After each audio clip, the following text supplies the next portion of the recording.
राधे राधे दोस्तों। महाभारत का महाविनाशकारी युद्ध कौरव और पांडवों के बीच हुआ था। कौरव पांडव वैसे एक ही कुल के थे और चाचा ताऊ की संतानें थे। कौरव भाइयों की संख्या 100 थी, वही पांडव 5 भाई थे। आज हम आपको यहाँ बताएंगे कि एक ही माँ से कैसे 100 कौरवों का जन्म हुआ था। क्या किसी वरदान का प्रभाव था या कुछ और, इस बारे में महाभारत में विस्तार से वर्णन किया गया है।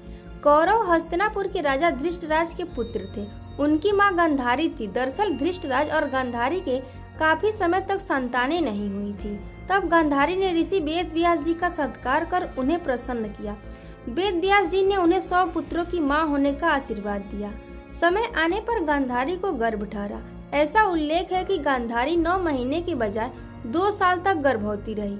बाद में प्रसव के दौरान 1 मास का लोथड़ा हुआ, यानी गांधारी को एक भी संतानें नहीं हुई। इससे वह घबरा गई। तब फिर व्यास जी को बुलाया गया। व्यास जी ने कहा कि चिंता न करें, आपके पुत्र अवश्य होंगे।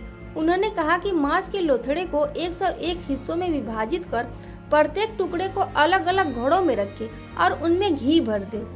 राजा धृष्टराज ने ऐसा ही किया। तब जाकर उन 101 घड़ों में शिशुओं का विकास हुआ। सबसे पहले दुर्योधन का जन्म हुआ, उसके बाद दुशासन जन्मा। धीरे धीरे इसी तरह उन सभी घड़ों से जो बच्चे निकले उन्हें ही कौरव कहा गया। कुल 101 घड़ों में से 100 बच्चे हुए। वहीं 101 घड़े में एक बच्ची हुई जिसका नाम दुशाला रखा गया।